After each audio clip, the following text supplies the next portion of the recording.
Hi, my name is Randall Huber. I'm an investigative agent from the Summit County Board of DD.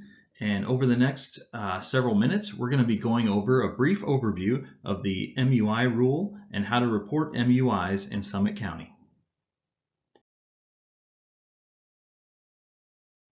MUI stands for Major Unusual Incident, which basically means that we have reason to believe that an individual served by the DD board is at risk of harm.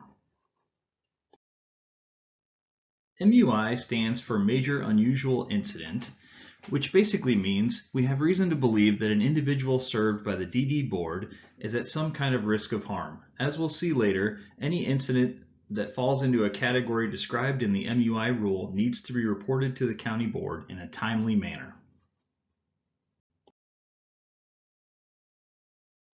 There are three types of MUI categories we'll be going over today, including Category A, Category B, and Category C. Category A incidents require the most in-depth investigations and basically mean that someone is being accused of one of the following incidents. Also note that most of these incidents require outside entities to be notified, like law enforcement, the health department, or children's services when applicable. The first category we're going to talk about today is physical abuse, which means that some kind of physical force has been used against an individual served that is likely to cause physical harm to that individual. Note that the individual does not actually have to have an injury to report this category. It just means that force was used that was likely to cause an injury. Some examples of physical abuse might be hitting, kicking, punching, throwing objects at an individual, or anything that is likely to cause physical harm. Sexual abuse means that someone has committed a sexual act against an individual served without his or her consent. This can include everything from rape on down to watching an individual for sexual gratification without their consent.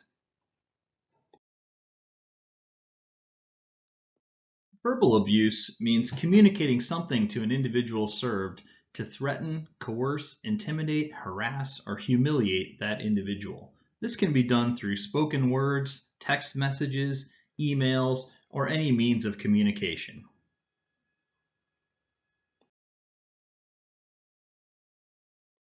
An accidental or suspicious death involves the death of an individual from unnatural causes. Some examples of this might be death from choking, a drowning accident, a drug overdose, death as the result of a fall or motor vehicle accident, or suicide. This would also include deaths that were caused by staff neglect or other unnatural causes. Exploitation means someone's taking advantage of an individual served for their own monetary or personal benefit. Some examples of this could be getting individuals to clean one's home without paying them anything, or having the individual commit tax fraud for personal gain, or even having an individual agree to co-sign a loan for you when they don't have the proper understanding of what they're doing. All staff persons who work in this field are mandated reporters and required to report incidents in a timely manner that may have the potential to cause harm to individuals served. The next category is failure to report, which means that a staff person is aware that something harmful is going on to an individual served and doesn't report it to anyone. This may include information received while out in the community or not actually on the clock working.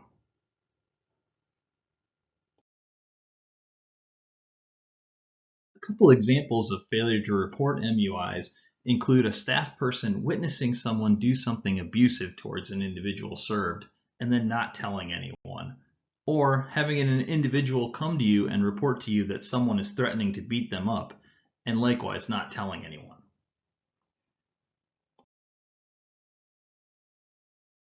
Misappropriation simply means that someone is intentionally stealing something from an individual served. This can include everything from tech items such as iPads and cell phones, to food stamps, to pain medication. Please note that anything stolen from an individual with a disability in Ohio can be considered a felony crime.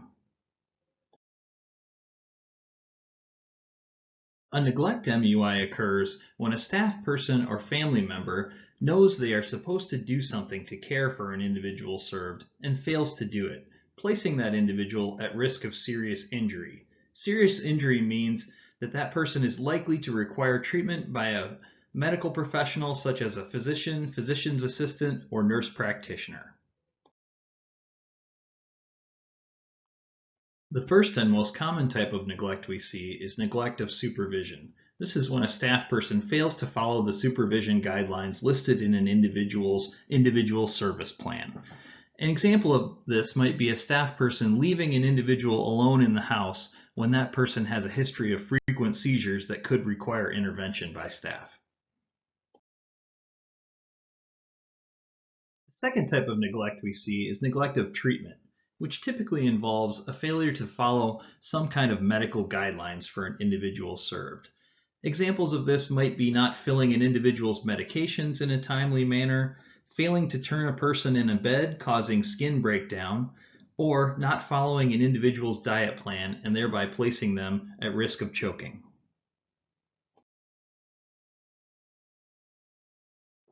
The prohibited sexual relations category occurs when some kind of DD staff person engages in a consensual sexual relationship with an individual served.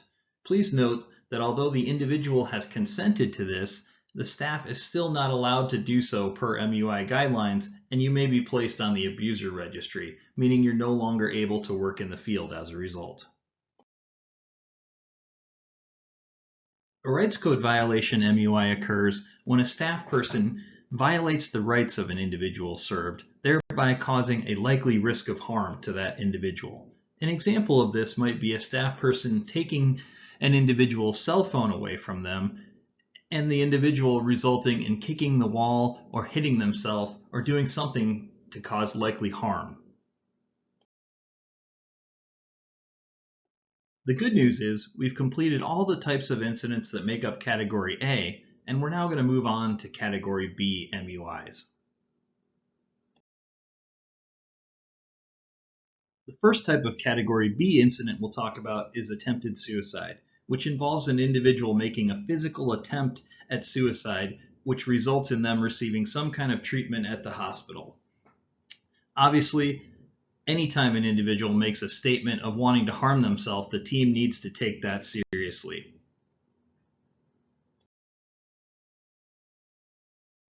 A medical emergency MUI occurs when some kind of medical intervention is given to save an individual's life. Examples of this would include using abdominal thrusts when an individual is choking, using an EpiPen following a bee sting or allergic reaction, CPR, or the use of a defibrillator.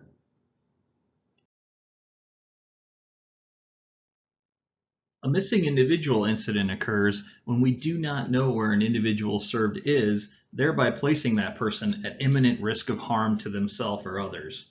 Some of the things that we would consider imminent risk of harm include a history of sexual offending behaviors, dementia, significant mental health concerns, a history of aggression towards others, poor pedestrian skills, meaning not know when to cross the street safely, or bad weather. A non-suspicious or natural death MUI occurs when an individual passes away from natural causes. This would include things like pneumonia, a bowel obstruction, or cancer. A peer-to-peer MUI occurs when two or more individuals served have one of the following incidents. The first is peer-to-peer exploitation, which occurs when one individual served takes advantage of another individual served for their own personal benefit. The next is peer-to-peer theft, which is when one individual served steals something worth $20 or more from another individual served. And lastly is peer-to-peer verbal abuse, when one individual uses words, gestures, or other means, like could be emails or text, to threaten or coerce and intimidate another individual served. A peer-to-peer sexual act occurs when one individual served does a sexual act to another individual served without their consent.